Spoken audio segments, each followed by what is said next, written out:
হচ্ছে ফাঁসি হোক, আইনে তাদের রিমান্ডে নিয়ে তারপর ফাঁসি দেব। তারা ভিডিওতে দেখছেই যে এরকম না করতে পারবে না, যে তারা আসামি, তারা যুক্ত নাই, কিন্তু তারা সিসিটিভি ফুটেজে দেখছে তার বাবাকে কারা কারা মারছে। আচ্ছা, তোমার বাবার এখন তোমার বাবাকে মনে করলে অনেক খারাপ লাগে, ভিতরটা ফেটে যায় যখন আমার বাবার কথা বের হয়ে পড়ে। তখন তুমি তোমার বাবার জন্য কি আল্লাহর কাছে একটা জিনিস চাই, দুইটা জিনিস চাই, যে আমার বাবাকে যারা মারছে তাদের ফাঁসি, আর আমার বাবাকে জান্নাত নসিব করুক। এই পৃথিবীতে শান্তি পাই নাই, কবরে যা শান্তি পাও। আচ্ছা, তোমার বাবার সাথে যখন তোমার বাবা বাড়ি থেকে বেরিয়ে এসে মৃত্যুর আগে, তখন তোমার সাথে কোনো কথা বলে আসছিল? এতটুকু বলে গেছে, বাবা তোমরা থাকো, আমি কাজে যাচ্ছি, আশা করবো, এতটুকু বলে গেছে শুধু, এরপর আর কোনো কথা হয় না।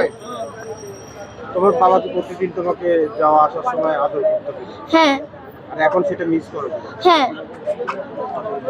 এখন তুমি কোন ক্লাসে পড়ো বাবা? ক্লাস 3। তোমার স্কুলে তুমি যাও এখন? এখন যেতে পারি না টিটুর কারণে, কারণ টিটু যখন তখন হামলা করে দিতে পারবে। টিটু আমাদের বাসা খেয়েছে, তো টিটু আমাদের বাসা চিনে, তাই আমরা আতঙ্কের মুখে আছি। টিটু যখন তখন হামলা করতে পারে, ওর সাথে অল টাইম অস্ত্র থাকে, এখানে আমাদের উপর হামলা করতে পারে, তাই আমরা সাথে আমাদের মাস্ক নিয়ে ঘুরতে হয়। এরকম কেন আমরা চুপি চুপি কেন ঘুরবো? আমরা চাই যে ওরা বুক ফুলে ঘুরছে, ওরা মেরে, আর আমরা কেন লুকিয়ে লুকিয়ে ঘুরবো? আমাদের ব্যবসা বাণিজ্য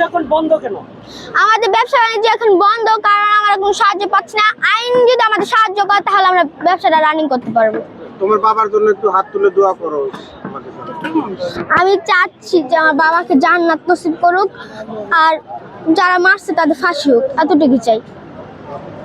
আবার তুমি তোমার বাবার স্মৃতি একটু মনে করো, যে আসলে তুমি কিভাবে কাটিয়েছিলে তোমার বাবার সাথে?